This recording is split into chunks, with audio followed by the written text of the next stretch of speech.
Welcome to the Talk Spot. This is Marcus, and today I'm joined by Javier, also known as the Golden Knight on Twitter, who's with ShowtimeForum. Javier, thank you for coming on. Absolutely, man. Anytime. Thank you. Let's get right into it with free agency with the Lakers. So I guess the first question that I have for you is, why not the Lakers? Like, why not the Lakers? Why can't they be a team that gets a max player? You know, that's actually really interesting because all you hear on the media now is, the Clippers, maybe Kawhi again to Toronto, other destinations like Brooklyn. Everybody seems to still single out the Lakers, which they're saying nobody wants to go there anymore. But we just landed a big fish here in a trade, somebody who really wanted to be here, a top 5 player. I don't believe or buy the narrative that everybody wants to go somewhere else like the Clippers or Brooklyn. I believe we're still a prime destination, and regardless of what the media says, I think we're going to see it play out well for us. So, I mean, you said a couple of things that I want to unpack, but one of those being the fact that Davis and LeBron are both 2 of the top 5 players. Now, I've seen some really just totally outlandish commentary, you could say. That basically, I've seen some people suggest that Davis and LeBron aren't even 2 of the top 8 players. I've seen some people tweet that and online say that. And I think to myself, how can you make an argument that these 2 guys aren't in the top 4? If you look at it right now, I asked a friend this, that he's a little bit less bullish on the Lakers. I'm like, hey, would you be surprised if next finals, if LeBron James was the best player in the finals, would that surprise you? And he was like, no. Then I'm thinking to myself, okay, so then you're basically saying that LeBron could still be the best player in the league potentially. And Davis, I just feel like between the 2 of them, who could you make an argument are better than than Davis and LeBron, other than maybe Giannis and Kawhi?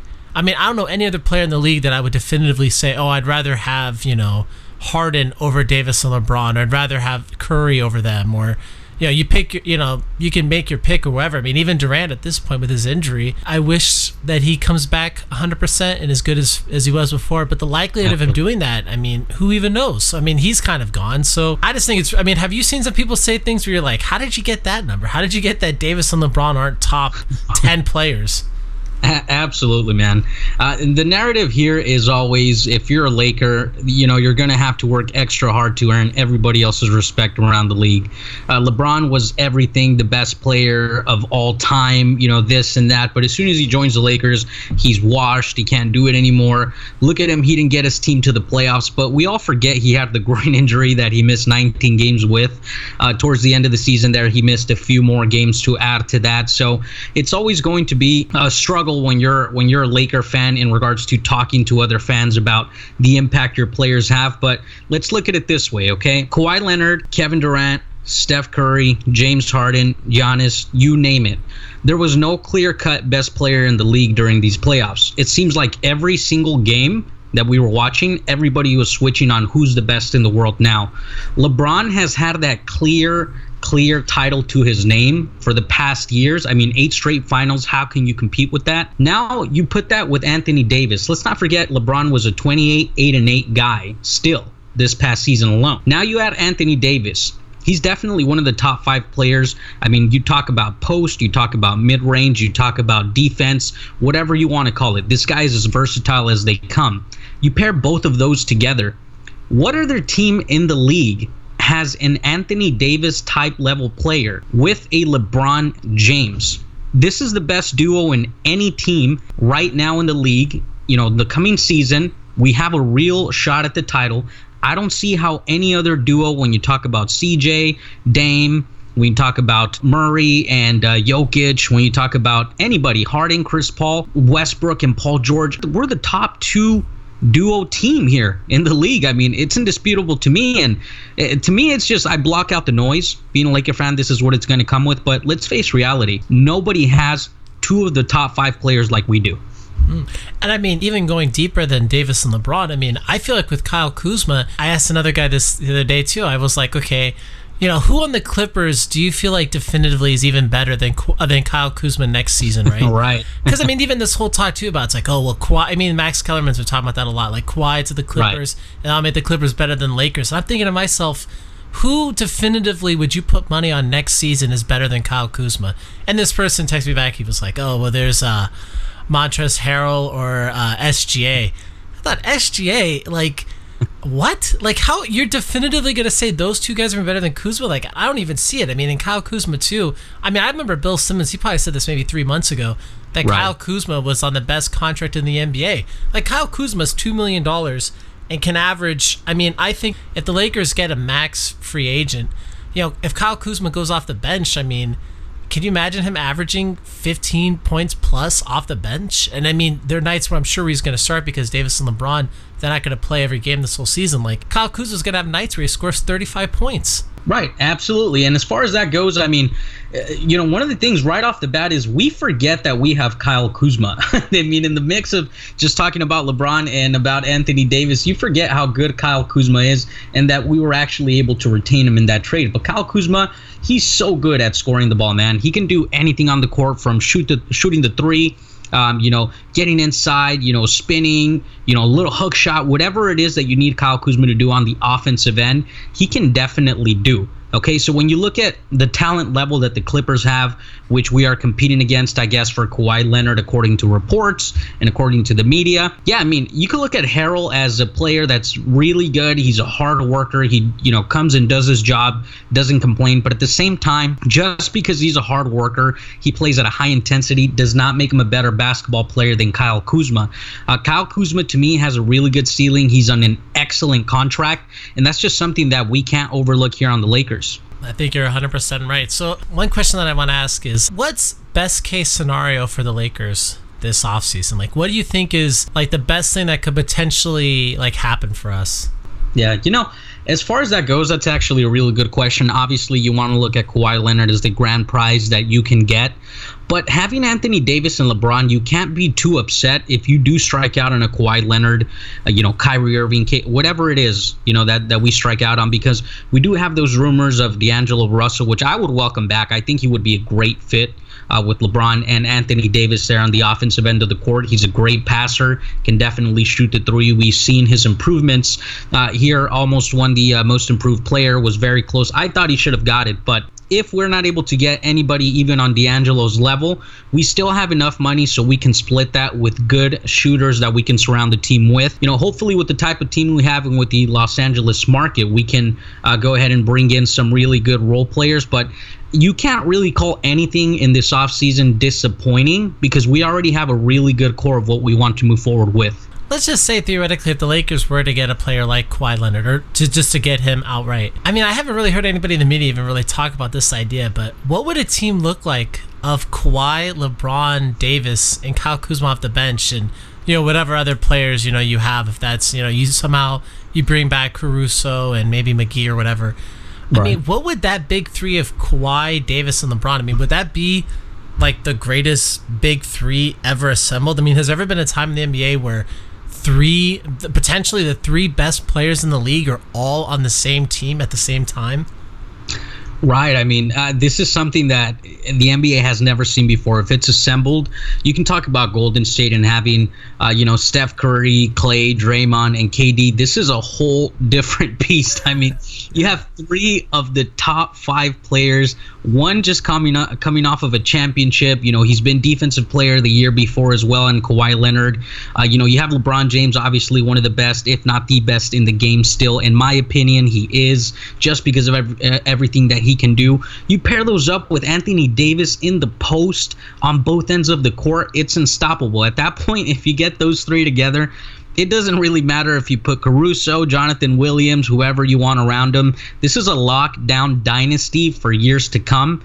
And I think the NBA really is scared of that happening, which is why they play the narrative of Kawhi Leonard going elsewhere. But if we do have a shot and we do make it happen, it's going to be the best team ever assembled, in my opinion. I completely agree with you. I mean, the idea of, because, you look at Davis and Kawhi and LeBron, I mean, they all have different strengths. I feel like they could work so well together. So for Kawhi, if that big three were assembled, I mean, probably his points per game would probably dip a little bit because he would just focus on defense more. Yeah, I mean, I just can't believe. I mean, to me, it's just so shocking that the media, like, I know Bill Simmons yesterday, he was interviewing Mark Stein, I think, and they just kind of just chuckle it out, like, oh yeah, like it won't happen, like Kawhi to the Lakers. And then there's been other people where it's just like, oh, that won't happen.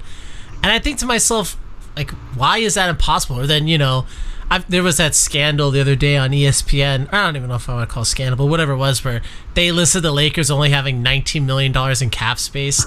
Oh my gosh. Yeah, and it's like they keep listening to these things like, oh, it can't happen, and the Lakers absolutely can't clear up enough cap space. And it's like, all right, let me get this straight. So the Lakers, who only have definitively 3 players for sure on their team, we can't clear up enough cap space, but the Rockets somehow are going to be able to get Jimmy Butler, a team that's already a luxury tax team, or if they're not, then they're nearly there.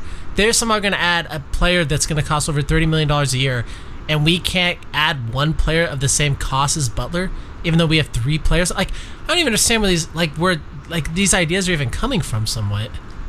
Right, yeah. Isn't it fascinating how we always see that every time it seems that we turn on ESPN, we have a lower number of what we have available to use for role players. Like you just mentioned, went from 27 million, 23 million, goes 19 million. It's going to be 15 million if we turn on the TV right now. That's just how it works, man. But at the end of the day, I mean, we do have things to play with. We have moves we can still do. The Lakers front office has been very quiet in everything they do, so they might have something behind the scenes there. We'll see come July 6th how things are playing out. But Anthony Davis still has that trade kicker of $4 million that he can use if he waives. If he does that, that's something that's going to help us as well. Now, that's more than enough money, man, for us to do what we need to do in free agency. Like I said, with role players, the NBA is wide open next year. As long as we have some good role players, some shooters, let's not make the same mistake that we made last year, just getting playmakers, nobody that can shoot. If we surround both LeBron and Anthony Davis with the right talent, that's just something that we can, take all the way and regain that title once again. But the narrative by the media is very, very clear in what they're doing. We have to deal with it, and hopefully we can, silence some people here come June 30th. So what is what's your prediction then for the Lakers? Like, what do you think is realistically going to happen? If I can say something realistic in regards to Kawhi, I don't think anybody has an exact idea of what he's going to do. We know he loves California. We know he might want to go back home. But he also just came off a championship in Toronto. So we'll see how that plays out. Realistically, to me, something that's having a lot of smoke is D'Angelo Russell. And I believe that the feeling is mutual. If the Nets decide they want to move on from him, I don't see why he wouldn't want to be in a big market once again. He's familiar with LA and the area. I'm sure there's some things that they do need to go ahead and talk about, and some things they need to, go ahead and rectify there. But to me, I think D'Angelo is a very real possibility. I think that happens again. I think we roll it back with JaVale McGee, and then we'll see who else we bring in. But D'Angelo, in my opinion, seems to me more realistic than Kawhi Leonard or even a Jimmy Butler. I mean, do you feel like with D'Angelo, how would you feel like, is there a dollar amount for him where you'd be like, I want him, but I don't know if I'd want him for more than $20 million. Do you have an idea like that, or are you kind of like, I'm pretty cool with him regardless of how we get him? Do you kind of have like asterisks around signing him? No, yeah. Everybody has a price, Everybody who you bring in, you have to look at it, sit down and say, is this the right price? Is this the right move? As you just touched on, D'Angelo, $20 million to me seems something that's fair for both sides. Obviously, you still want to have some room in cap space. If we're able to clear up the 32, and then we still have that amount left after D'Angelo, that gives us a lot of room to bring in a couple of more good players. But yeah, D'Angelo, to me, a 20 to 22 mark would be pushing it. I think 20 would be perfect as far as bringing him on. But, you got to value that because he's also an all-star. Let's not forget, he took the Nets to the playoffs, made his first all-star game. I understand, there was an injury that caused him to go in. But he's right on that brink to where he can do that continuously. And with this team, man, I think he would be the perfect fit. So on your hierarchy, would you have D'Angelo as number two, or would you rather have Kyrie Irving or Jimmy Butler or Kemba Walker over him? Yeah, that's a good question, actually. Kyrie and Kemba, right? So we look at those two guys as some guys who are established more than D'Angelo. Kemba, that guy's a killer. On the court, he can score from anywhere. He's a little bit of a defensive liability, but I think those three guys are in general. Kyrie Irving, we know what he can do. The thing about Kyrie that's special is I would definitely have no issue maxing him out, regardless of his history of, let's say injuries, whatever it is, because if you have 3 stars, you can maybe sit him out some games, how they did with Kawhi Leonard. And we've seen what Kyrie and LeBron can do already. They're proven. We know that they can bring it home. Adding Anthony Davis to that would be insane. But if we have the opportunity, I think D'Angelo Russell being 23 years old and a little bit cheaper would just make more sense financially for us and also moving forward in the future. No, I mean, you raise a really good point. I mean, with D'Angelo Russell, if you get him, that allows us to get a player like, let's say, we get like a Brook Lopez and an Ariza. Maybe they have to be a little bit of a discount, but I mean, if you had that, with your starting lineup of, Davis, LeBron, D'Angelo Russell, Brook Lopez, and Ariza, and then, you got Kyle Kuzma and McGee and Caruso and whatever, Kyle Korver and J.R. Smith off the bench. I mean, that could actually very realistically happen with that lineup, and that would be a very good lineup for sure, and definitely a title contender. But what you mentioned with Kyrie, I mean, there's just something so special about him where it's like, I mean, in a finals, let's say, with Davis, LeBron, and Kyrie, I mean, the firepower would just be so astronomically, like, immense, Like, I mean, Kyrie Irving, I mean, he can just get so hot and when he's playing these games where he can, score 45 points. And if you have three players on the court at one time that have proven that they can score up to 50 points in a game, I mean, that just makes you so lethal. So for Russell, it's like, yeah, he's a very good player, but he's just not in the same stratosphere as Kyrie Irving. At least maybe not yet, but who knows? I mean, he could turn into that for sure. Yeah, no, absolutely. I mean, Kyrie Irving, like I said, is basically, if you can get him, you get him. And he can hit the big shots as we saw in Game 7 against Golden State. He can take the ball to the hole. He can do it all, man. With Kyrie Irving, a lot of people say, if you get a third star with LeBron Anthony Davis, you might be losing some points per game, this and that. But I don't think Kyrie Irving would mind losing, let's say, 4 points per game if you add a championship to that at the end of the season. It's just absurd that somebody thinks that that's something that's going to matter over a championship. And I feel like everybody has to make a little bit of a sacrifice in order to build a championship team. Anything that has to do with numbers, whatever, that's not going to be remembered as much as the dynasty you're going to create together. And especially in a city like Los Angeles, man, that's a city that's historic as any franchise in the league. So, I mean, this might sound a little bit blasphemous, but if you, maybe for like a couple minutes, we could talk about some other teams and what they're going to do in free agency. So I guess one thing I just keep thinking to myself is, you listen to these, sports shows on TV, and they all mention the same teams for being free agent players. It's always, obviously, a lot of it's the Clippers, and then, Mark Stein puts out that little thing about, Kemba could go to the Celtics, and now everyone's like, oh yeah, Kemba's going to go to the Celtics. And I'm thinking, why is he going to go to the Celtics so the Celtics could trade him in a year and a half from now?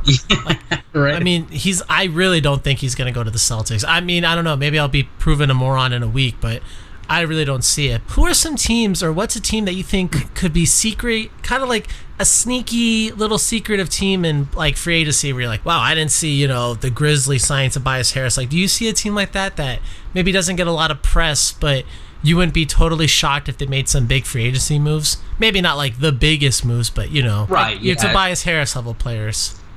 Yeah, I mean, as far as that, we've seen, the bigger markets names everywhere. But, somebody who I think can be a dark horse is probably Indiana or even the Mavericks. I mean, they have both good young teams that are up and coming. Obviously, the Mavericks with Luka, they're trying to sign Porzingis as well. Maybe they can make some other couple moves that can help their team.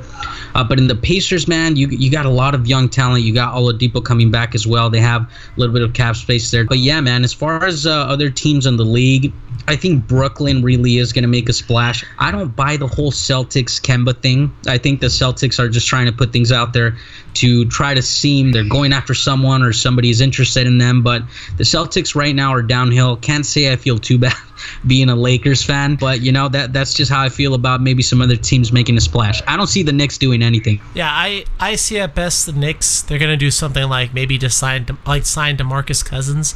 Maybe something like on that level. And for the Celtics too, man, to me, it just seems straight up like the Celtics are just paying people off in the media to just praise them all the time. I mean, if the Lakers are in the same position that the Celtics are in right now, where they're going to lose their two best players to free agency, I mean, they would be getting absolutely crucified. And even Cowherd today, I couldn't believe he had a segment where he was talking about the Lakers, where they were delusional about the idea about getting Kawhi. And I listened to the whole segment. I know that was the name of the video. And he mentioned something about how he was talking about the Celtics. And he's like, the Celtics, they might get Kemba. And if they don't, it won't be a disaster. I was thinking, what do you mean it's not going to be a disaster? If they don't get Kemba Walker, what the heck is that team? They're going to have Jaylen Brown, Tatum, and Gordon Hayward are all three the same player. They play the same position. I was saying, what are you talking about? That like they're not going to be. I mean, this is for the Celtics. I mean, this is a complete dumpster fire now. No one in the media is really laying into them. I mean, this is like they're awful. I mean, there's a possibility now that the Celtics. I mean, they might not even make the playoffs for the next couple seasons. And, people are going to say, well, Tatum and Brown and everything like that. Well, if you're a big Celtics fan, you better pray to God that Tatum and Brown turn into Davis and Kawhi, because you could have had both of them. Yeah, let's not forget Al Horford too. Is a big piece of the Celtics who's walking away. Negotiations just didn't work out. So you're losing Al Horford, who was a big core piece there for your team. Great veteran leader, somebody who can step up big for you.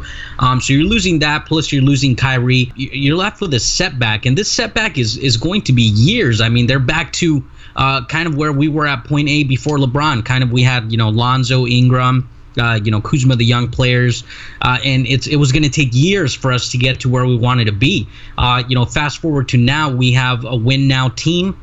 The Celtics regressed a couple of years just by those two moves, and I don't see them coming back anytime soon. I think they're going to have to wait it out, hope that their players pan out how they want to. But yeah, it's not looking good for the Celtics at all.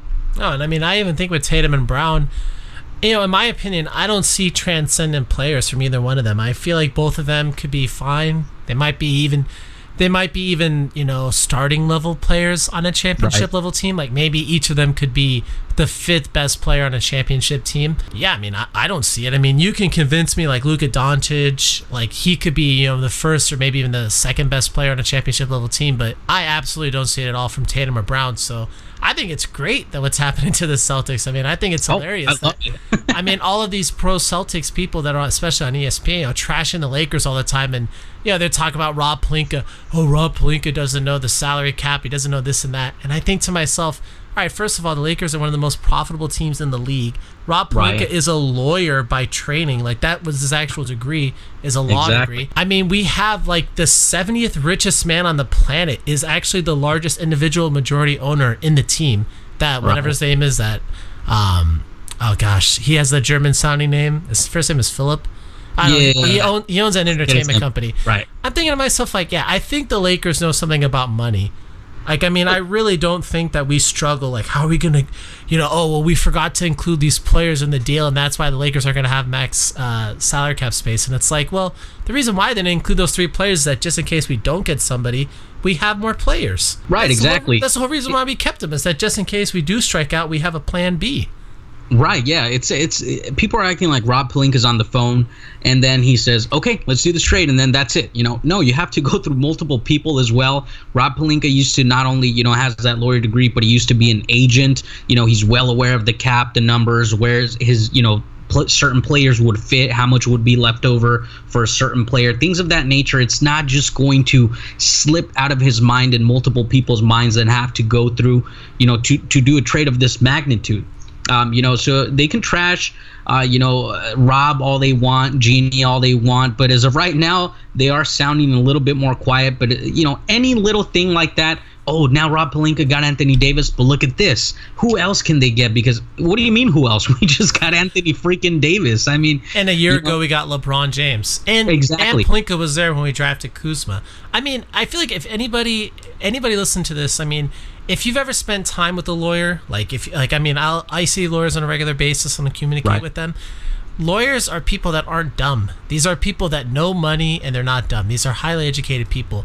They do not mess up on something like this. This isn't, Rob Pelinka isn't, he's not Kobe Bryant's cousin that, took one economics class at a community college. I mean, he was connected to Kobe. But yeah, he's highly educated. I mean, I think it's ridiculous. But I think to kind of go back to the original question that I had about like some other teams and their free agency. Right. One team I haven't really heard any talk about is the Bulls. And I feel like I wouldn't be totally shocked if they got, I don't want to say like the higher echelon type of players, but I wouldn't be totally shocked if they didn't get a player where you look back and you're like, wow, that was a pretty good catch. I wouldn't be totally shocked if that happened. Yeah, I mean, everybody would love the Bulls to come back into relevance in the NBA. Obviously since Michael Jordan left, and then, they had Derrick Rose there until he unfortunately got injured. But the Bulls are a team that everybody would love for them to get back. I was kind of hoping if Zion didn't land to us, he would land there. It's just something I wanted to see happen. Or maybe they got involved in a Lonzo deal, and maybe Lonzo can bring some excitement there. So we'll see. I know their name has been linked to players like Julius Randle, those type of players who are not necessarily stars.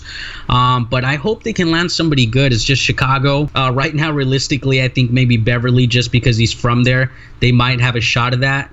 It's not necessarily the direction we'd all like to see them go. But yeah, man, Chicago, it's looking a little tough, but we're all hoping and rooting for Chicago to come back. Yeah, I felt the same way you did. Like if Zion, if he didn't go to us, like if we didn't get the number 1 pick in the draft, I would have been totally fine for him to go to the Bulls. I kind of feel like Zion going to this like Pelicans is like I know Skip Bayless, he'll say something like crime paid for Kawhi forcing his way out of San Antonio. I kind of feel like that with the Pelicans for Zion. Like I feel like in absolutely no way the Pelicans deserve Zion. Like they totally mishandled Davis. They didn't handle his health well at all. They didn't build up a good team. I still don't think Alvin Gentry is that good of a coach. Like that whole franchise did not deserve to get Zion. Like after having Davis and wasting Davis for 7 years, and then they get Zion, like I thought that was completely, I don't know, that really irked me the wrong way. Like even if the Grizzlies had gotten Zion, I would have been okay with that because the Grizzlies, they competed for years and they tried, and then they just got unfortunate. Their players just weren't good enough to win anything, but like they at least gave it an effort. The Pelicans have been trash for years. They don't deserve anything, and it's all their own doing. Yeah, especially just how you mentioned that they mishandled the Anthony Davis situation. I mean, we saw how it all played out. Anthony Davis, requested a trade. They made it hard for him. They fined him $50,000 because they were complaining to the league that Rich Paul shouldn't have got involved in, made a statement and this and that. They tried to say Anthony Davis and not play him. There was that whole dispute of should he play or should he not play. I mean, they just mishandled that so bad. They went into the trade deadline with the Lakers with no intent to actually trade other than just making it more difficult for the Lakers because that's the team Anthony Davis wanted to go to. I mean, this guy gave you, multiple years of his career, his heart, blood, sweat, and tears to bring something to the city of New Orleans. If maybe the talent wasn't there, how they wanted it to be, that's not his fault. If he wants to go somewhere and win, that's something that you say, hey, you know what, we appreciate the time. And then you move forward. That's how you have free agents who are coming in, appreciate the situation they're in or say, hey, maybe, I should give this franchise a shot because of how they are with their players. But when you have a franchise like New Orleans who mishandle that so bad and then have Zion fall right into their laps, yeah, that just didn't sit well with me, man. I wanted to see Zion go somewhere else. At that point, the Pelicans, it was just too easy to trade away Anthony Davis, everybody to forget everything just because they have Zion. But I believe they deserved a little bit more flack for how they treated that situation.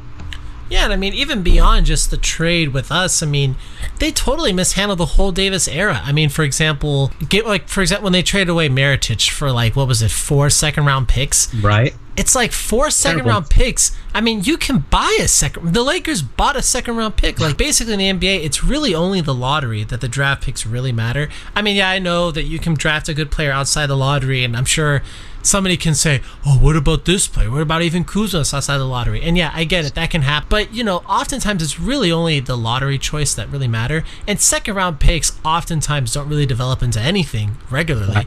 So it's like giving that away for Mirotic, it's like, why? And they're like, well, Mirotic could have walked this year. Yeah, he could have, but like even trying to keep Mirotic, isn't that even worth more than second round draft picks? And like the Pelicans, they made tons of errors like that, like signing bad players, having bad medical staff, the person that owns the Pelicans, I mean, she has absolutely no right even owning that team. I mean, she's probably one of the worst owners in the whole league. Just no one ever talks about it because no one cares about the Pelicans. I mean, that franchise has been terrible for years. I mean, why did they let Rondo leave after last season? Like, the Pelicans had their best success in years when they got to the second round, and then they let Rondo and DeMarcus leave? Right. They didn't even make an effort to keep either. One thing that irked me as well is when they let Monty Williams go. I mean, they won about 45 games in the West, I believe it was, closer to 50 with Monty Williams, with DeMarcus and then Anthony Davis. They cruised through the first round. They get to the second round and they lose to Golden State. Can you really blame Rondo, Cousins, Monty, anybody for losing to Golden State. I mean, they were the eventual champions that year. So it's not really something that, you can go ahead and look at and say, hey, you know what, we needed to change this and that. No, you roll with that. You have some sense of loyalty. Let's not forget that they also lost Chris Paul in the past just because of the way that they do handle things there. They didn't get enough talent. And, we're going to see it again. And Zion's up next. We'll see how they treat that situation. But wouldn't surprise me one bit that if and when Zion wants out years down the road, that the same thing is going to be playing out with the Pelicans. And I mean, I hope for even, Ingram and Ball's sake, I hope they eventually leave the team too. I mean, obviously, I'd love to see them come back to the Lakers, but if that weren't to happen, I'd love to see them be successful wherever they go, but I don't know. I really doubt. I mean, yeah, David Griffin, he's obviously shown that he's good at making deals so far. Very. Yeah, I mean, he's a good GM, but, still at the end of the day, you have a terrible owner, you don't have a good coaching staff, and, God only knows what's going to happen with all those players put together. But, I mean, I'd love to see Ingram and Ball. I think both will probably be very great players. I don't think they'll be as good as Davis, but I think that I think both will probably be all-stars one day. But, yeah, I'd love to see them leave the Pelicans. And, I would laugh, too, if Zion, let's just say whatever, 7 years from now, if he tries to force his way to the Lakers, that would be so hilarious because it'd be like Chris Paul did it. 7 years later, Anthony Davis does it, and then if it happened again with Zion, that would just be too funny. But yeah, wouldn't it be hilarious that basically the Pelicans are drafting for us 7 years in advance every time? I know somebody would. I don't know if 7 years from now if Twitter will still be around or there'll be a new Twitter or whatever. But yeah, definitely people are going to be making that joke. But I wanted to ask again real quick about Kawhi Leonard. I feel like with Kawhi, yeah, he's a great player. He's phenomenal. But, are we 100% certain that he's actually, clearly better than Davis? And, I mean, I feel like with Davis, one thing that really hurt his career is that, playing in playing in New Orleans and playing with the Pelicans, a lot of people haven't really watched him play a lot of games. I mean, I know for myself, I was thinking about the other night, I was like, wow, how many games have I actually watched the whole way through of Davis playing? And I just remember thinking, it hasn't been that many.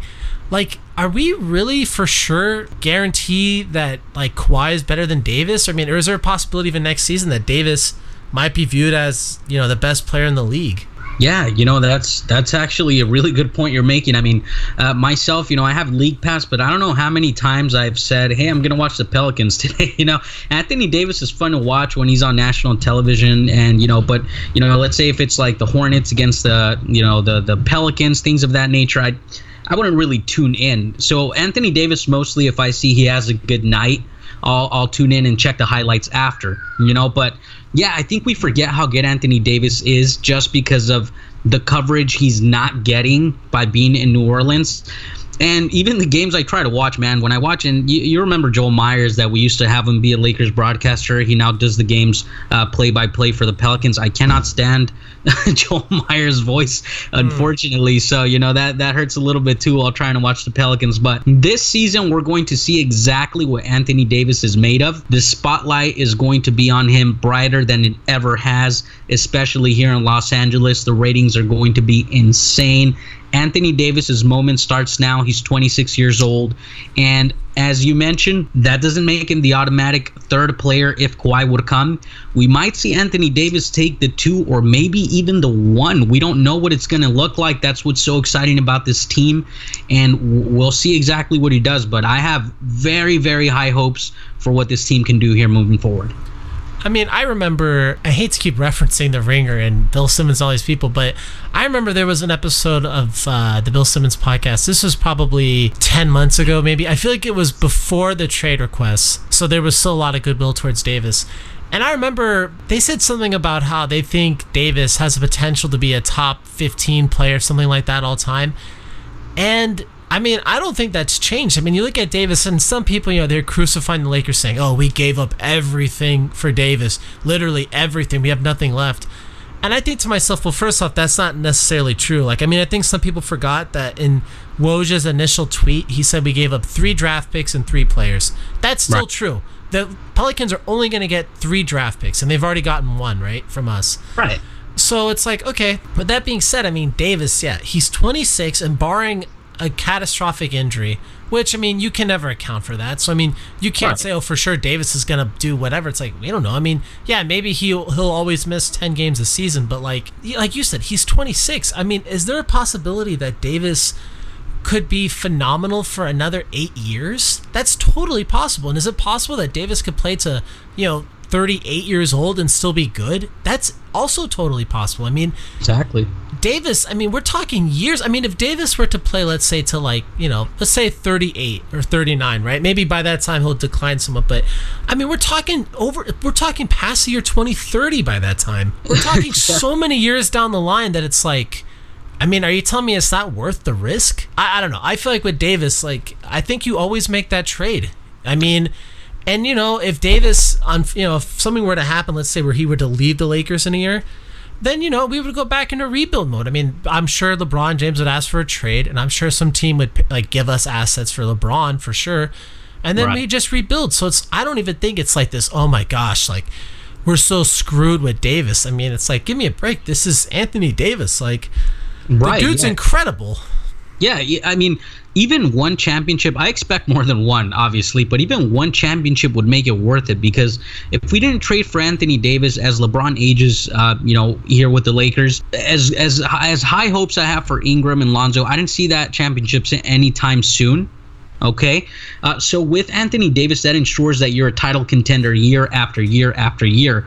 If Anthony Davis misses 10 games a year, who cares? It's not a serious injury that he ever has to deal with in his career. These are minor things that make him sit down. Kawhi Leonard just missed how many games last year because of load management? So, guys like that are going to miss some games.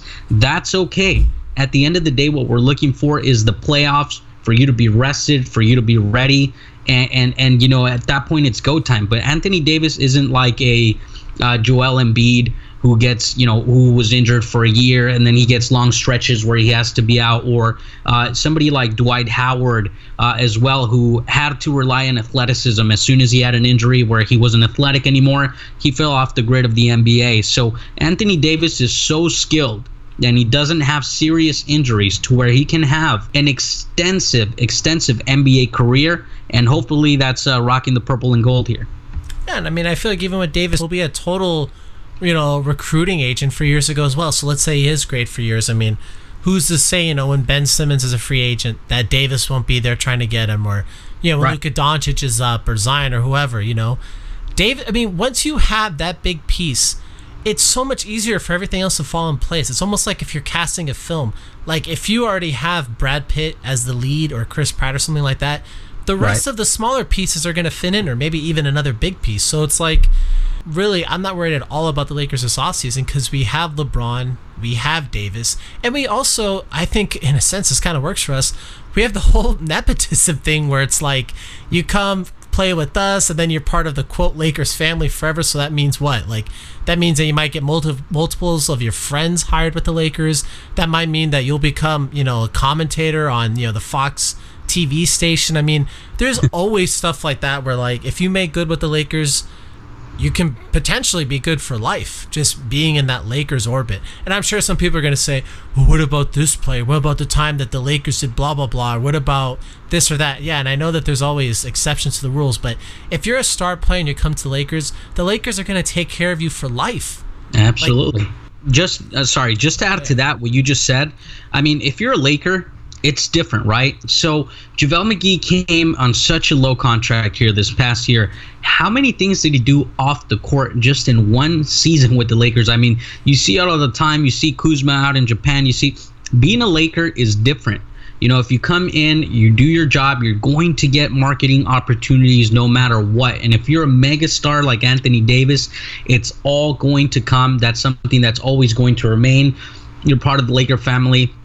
Just to add one thing, I don't understand when people say, well, okay, what about when LeBron retires? You only have Anthony Davis. Guess what?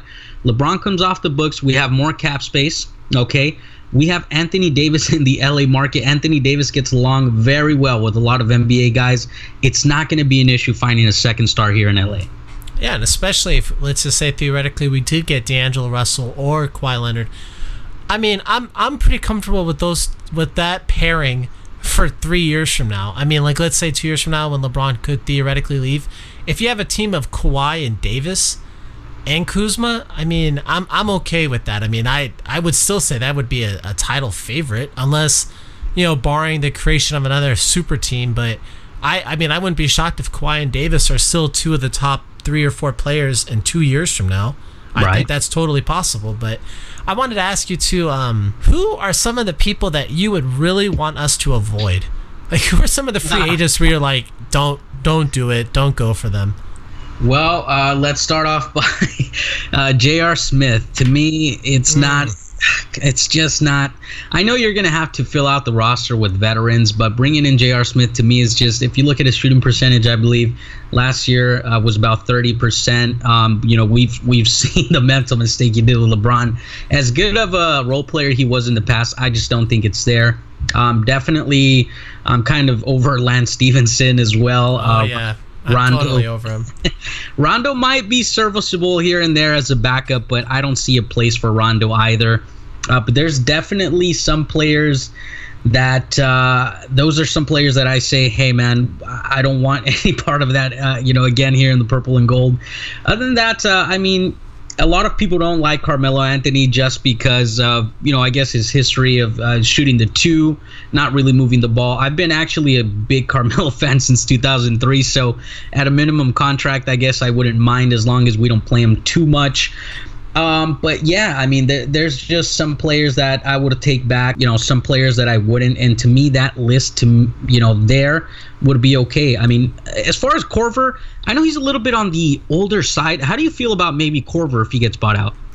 I feel like with Korver, I mean, even the same thing with J.R. Smith a little bit, where I might disagree with you, is that if we can get them for like $1 million each, then I would be okay, especially with Korver. Like, as you said, I mean, Korver's a little bit... Like, there's a little bit of J.R. Smith that's part of the meme team, so I could totally understand what you're saying with him. But Korver, I guess that's what scares me a bit, right? The whole kind of, I mean, for Korver, though, I mean, if it was $1 million and, he would be our, 11th guy or something like that, or maybe some nights he'd play more, but then in the, the playoffs, he's only playing here or there, I'd feel totally fine with that. I mean, to be honest with you, I'd like to see Korver and even Pau Gasol, if we can bring him back for virtually nothing. That's interesting. Okay. I mean, I think that'd be really cool if Pau got to go with us one more time. And again, for Pau, I mean, he would probably be your, he'd be our Jeremy Lin this year, the Jeremy Lin for the Raptors. Like, what Jeremy Lin was for the Raptors would be Pau could be for us this year. Like, I'd like to see something like that, but, I mean, I think definitely some people I would want to avoid. I definitely think we should avoid Chris Middleton. For sure, yeah. I think Tobias Harris, I mean, I think he's a good player, but for how much he's going to cost, he should totally be avoided. Even like Al Horford, I mean, it sounds like we don't really have a chance at him anyways, but I guess I'm just thinking of the money. Like, I just don't know if Horford, Harris, or Middleton are really worth it. And now I kind of feel like Malcolm Brogdon's also in that category. Like, I heard somebody say that Brogdon's going to be $20 million a year. And I absolutely don't see $20 million a year out of Brogdon. Like, I don't think he's worth $20 million a year. I think he's fine, but, I mean, what do you think? I mean, would you, if you were running any team, would you want to pay Malcolm Brogdon $20 million a year? Definitely not 20 million. I mean, not for that. He's a 50-40-90 guy. So that's something that's, really, really valuable in the league. But definitely not worth 20 million. There's going to be those players that you want to get and they would be nice, somebody like Bogdanovic. But I feel, they're going to ask for a little bit too much of what's in our price range. You have to stay away from those bad contracts. Tobias Harris, as you mentioned, that's definitely somebody I want to stay away from. I get it. He's a solid NBA player, but he's nowhere near, to me, an all-star caliber player or even worth that amount of money. So those names you mentioned, you hit right on the head. Somebody who I'm really confused about is Jimmy Butler, and he's a good two-way player. I guess maybe because of his age as well. I'm kind of doubting that, but I don't know that you throw a max and kind of handicap yourself a little bit on the other role players for Jimmy Butler. I think for me, that cutoff would just be Kawhi and Kyrie. And then from there, kind of if you can get D'Angelo or whatever else. But I don't know. Jimmy Butler is a little tricky to me. With Butler, yeah, I mean, he is confusing because, I mean, you're like what you're saying for a max contract. I mean, is it possible that, let's say if the Lakers were to get Butler, I mean, is it possible for the next 2 to 3 years, he could be an integral part of a title run and maybe winning multiple titles? Yeah, that's totally possible. But is it also possible that, in 2 years from now, he's going to be looked upon like Nicholas Batum is, like right now? Oh, that's also totally possible. I mean, when you get to that age, and I don't know. I know that he's a better player than Batum ever was. So, I mean, maybe some people are going to be like, well, that's not a fair comparison. But I don't know. For Butler, I feel like I wouldn't be totally shocked if he had a steep decline relatively soon. And I don't know. If you had to ask me, like, who would I rather have? Rather sign Jimmy Butler or sign Patrick Beverley, Trevor Ariza, and Brook Lopez? If I had to choose Butler or those three, because if it would cost 30 to sign all three of them, I would choose those other three. Oh, yeah. I would much rather have a combination of those, like other role players than Butler. Because I feel like with the Lakers now, I mean, like you said, if you can get Kyrie or Kawhi at max, you do it. But besides that, if you can build up a good roster, I think it'd be a good idea. So, yeah, I don't know. Having Butler out there, it's like, what happens too if Butler has some kind of quad injury and he's out for 30 games, and it's like, what's even that going to do for us? So I don't know. But on the same token, if I was a 76ers, I'd absolutely try to keep Butler, because the alternative is let him leave for nothing. Right, yeah. As far as if you're the 76ers, you have to do whatever you can to keep him. You were one game away from the Eastern Conference Finals, and you might not be able to retain both him and Tobias Harris, but if you have to make the choice, it's an easy choice. You go for Jimmy Butler. Without Tobias there, he's going to have an even bigger role, as far as maybe being the guy with Joel Embiid. Ben Simmons, I feel he still has a couple years to go, and, definitely a shot away from being a complete player. But, yeah, if you're the Sixers, you definitely have to do whatever you can. I just think for the Lakers, it's too many negatives that outweigh the positives in terms of bringing Butler. And you heard the whole, Houston situation that now they're trying to bring him in, which would be an interesting team. I just don't think even with Jimmy Butler, Chris Paul, and Harden, it's enough. Harden handles the ball way too much. Chris Paul is definitely on the decline. I don't know that that's something the Rockets want to do moving forward. I think even if the Rockets got Jimmy Butler, I think to me it would be hilarious, because like if they got Butler and then if we beat him in like 5 games next season in the playoffs, I think that could totally happen. To me, I think it'd be hilarious to just crush the Rockets. They've already been crushed so many times. It's almost kind of comedic, because they try to act like they're as smart as smarter than everybody else, even though they've really done nothing. And Daryl Morey, he's praised as being this,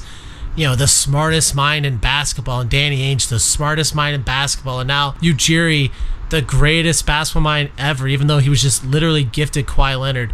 Right. So in my mind, if I see those people kind of fail, like I kind of think it's a little poetic, and maybe, that could wake up some media members where they're like, hey, why are we praising Daryl Morey all this time when literally Bob Myers was with the Warriors and won 3 titles in 5 years, and we don't even talk about him ever? But Daryl Morey is like, they make Daryl Morey sound like he invented the sport. Yeah. They're like, oh my gosh, yeah, Morey, the analytics. And it's like, the analytics? What are you talking about? Like, you got Chris Paul out there. You have a guy out there that, like, is injury prone and he's old, and you paid him over $40 million a year. Like, where was the analytics for that?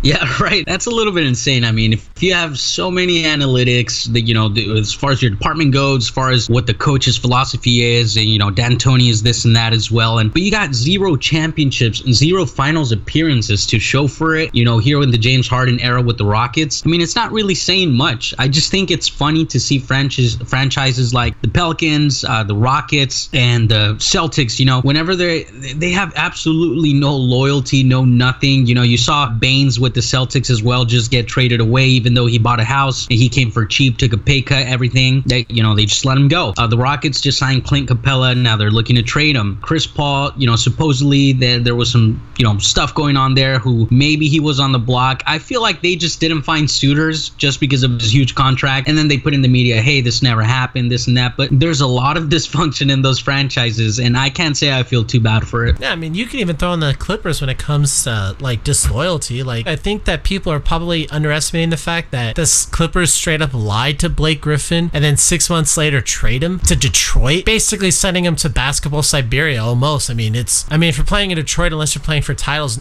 people probably don't even realize that Blake Griffin's still even in the league. And it's like, if you're going to be Kawhi, and that's another thing too. So there's that part. And then the second part is like, let's say if Kawhi, whoever goes there, they're going to have to cut all these dudes. They're going to have to let all of them go. And it's like, what kind of loyalty is that? Like, who's even going to be on the Clippers? Like, let's let's say if their dream scenario happens where they get Kawhi Leonard, and I mean, Kawhi's not going to go by himself, because what's that team with Kawhi and Lou Williams? That's nothing. Right. So let's say, they get another player like whoever it may be, Jimmy Butler, let's say. That's literally the whole team is going to be Lou Williams, Jimmy Butler, Kawhi Leonard, and what? Like Harrell and SGA?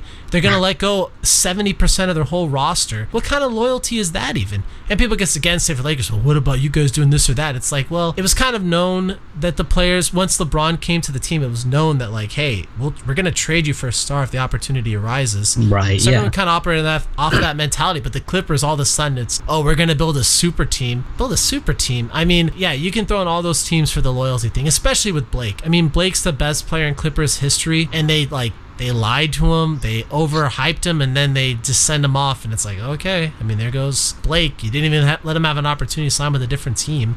Yeah, you don't put Blake Griffin next to Martin Luther King, Obama, and all these other people, Nelson Mandela, on a design. You put him with those people that he means that much to you, and then you trade him a month later. It's ridiculous. I mean, if you're Kawhi Leonard, I mean, wouldn't you have to be afraid that same thing's going to happen to you? Where literally it's a salary dump, and to get, I don't even remember what they even got for Blake. Oh, they got Tobias Harris for Blake, right?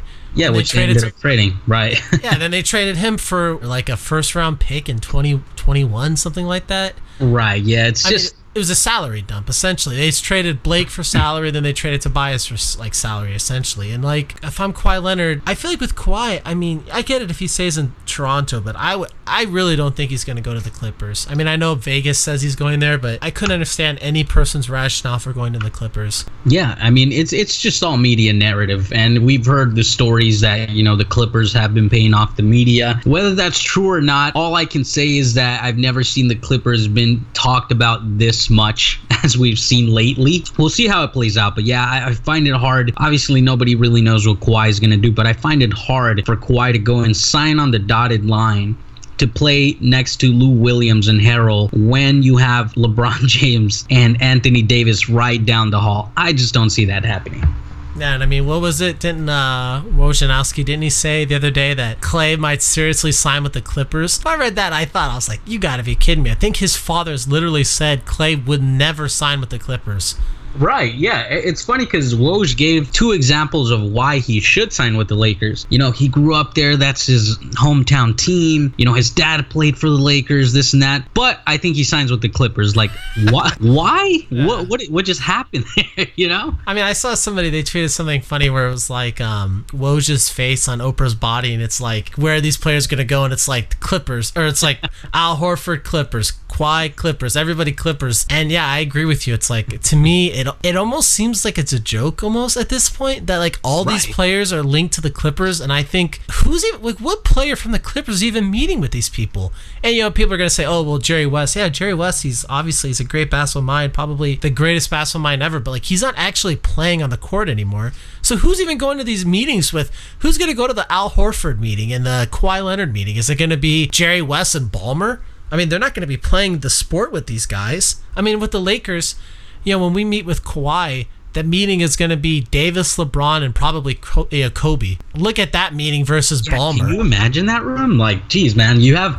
And I know Kawhi Leonard's whole family has been Laker fans growing up as well. I know Kawhi had that clip where he said the Lakers were his favorite team growing up. Kobe Bryant as well was one of his favorite players. And then when he was in Toronto, somebody asked him about it. He said, no, actually, I was more of an Allen Iverson fan. I never liked the Lakers. But, he's kind of doing that because he's in Toronto. He don't want to create that speculation, as we've seen Kawhi do many times when he's asked about free agency. But we know that Kawhi's hometown team was the Lakers growing up. That's somebody, that's a team that he had a lot of love for. So if you walk into a room and you see LeBron James, Anthony Davis, you see Kobe Bryant, you see maybe Kareem Abdul-Jabbar in the room, you see the championship trophies and a contract for maximum money, sign on the dotted line, that's hard to turn down. Would you want Magic Johnson to be in that room too, or no? It's funny that you notice I left them out. I don't think right now is the right time just yet. But at the same time, Magic Johnson would be in that room, in my opinion, because he's very close to Uncle Dennis, as we've heard. They actually have conversations, now and then. So Magic Johnson would probably be part of that pitch meeting. I think if Magic Johnson's a part of that meeting there, I think clearing the air with everything that's been going on. He just received that award with Larry Bird in the NBA award. So I think we're kind of working on clearing Magic's name back into Laker legend as opposed to failed president of basketball operations. So I think you throw in Magic in there because of that connection with Uncle Dennis. And like I said, man, everybody in that room, I mean, can you imagine? Yeah, well, I feel like with Magic, to me, he's almost like, I don't know, maybe you've been like this when you've kind of breaking up with a girl in the past, where you're kind of like, you're kind of crap talking the girl that you were just with, but then you're also still texting her and seeing her, and it's kind of like you're letting off mixed messages where people don't know if you hate her or love her. Right. I feel like right now, that's like with Magic with the Lakers. Like, obviously with the fan base, like, yeah, we like him because of the player, but like, it's pretty obvious in my opinion that like he was the bad one with the Lakers, and I feel like you can kind of look at Rob Pelinka, especially if we get Ron Adams, and if we get another top level free agent. Like, I mean, Rob, in my opinion, has done actually a pretty good job. I think Magic might have been the guy that was at fault, but for Magic, yeah, it is a little bit. It's like, Magic, he's going on First Take and trashing Pelinka, but then he congratulates Pelinka for the Davis trade. So it's like he's all over the place. Like, it's really hard to say like if I definitively want him. I mean, I know definitively that I'd want LeBron, Davis, and Bryant in the room. Like, I know I'd want Kobe there because Kobe's worked out with Kawhi, and there's connection between them two. So it's like I definitely want them. But Magic, I don't know if it just so happens that Magic's on that 1 month cruise that he goes on with Samuel L. Jackson. If he's on that cruise and that meeting happens, I'm totally fine with that. Right, yeah, it can't hurt too much. But by the way, yeah, I think Kobe Bryant's going to be there 100% just because he has that connection with Kawhi. They've worked out in the past, but also being Rob Pelinka's best friend, Kobe Bryant is definitely going to appreciate that the Lakers kept Pelinka, even though everybody called for him to be gone. And I think Kobe Bryant's going to make that appearance there for the Lakers as a favor. How much is it going to hurt the media to say? So let's say Lakers do get Kawhi Leonard, and a year from now, Rob Pelinka has to get Executive of the Year, unless barring catastrophic injuries. I mean, how are you not going to give Rob Pelinka Executive of the Year if he trades for Davis and gets Kawhi? It's going to be really interesting to see the media people try to make an argument for Indiana when they only get, Indiana will get like Julius Randle, and they'll be like, oh, that's Executive of the Year. And they're going to look at Rob Pelinka, and it's like Kawhi and Davis. Oh, that's nothing. Yeah, what's going to happen is Rob Pelinka, if he ends up getting, Kawhi to pair up with Anthony Davis and LeBron, you're going to see the media start turning and saying, well, yeah, but what about role players? They can't get these role players. It's going to happen. We know it's going to happen. It's just the way it is. Unfortunately, as a Laker fan, we have to deal with it. And our glory and our laughter comes from seeing the Lakers succeed and everybody just be so mad about it. I mean, it's literally going to get to the point where people are going to be like, well, Rob Pelinka, I mean, he doesn't crap out gold bricks, so this guy can't be that good. It's like, okay, the standards now are so high. I mean, Rob Pelinka, he's been with the team for not even 2.5 years. Since he's been there, he had one of the greatest drafts ever in 2017 when they got Kuzma, Hart, and Ball. He gets LeBron, last summer, trades for Davis this year. Now there's all this work left to be done still. But any other GM, they would look at and say, wow, that guy was a genius. And it's like, oh, well, Rob Pelinka, well, like LeBron only wanted to come here for movies. And Davis, well, he just wanted to come here. It's like, okay, he still had to happen. It's still, there's some level of, I mean, I'm sure if, like LeBron, if he totally hated Rob Pelinka, I'm sure Rob Pelinka would be gone.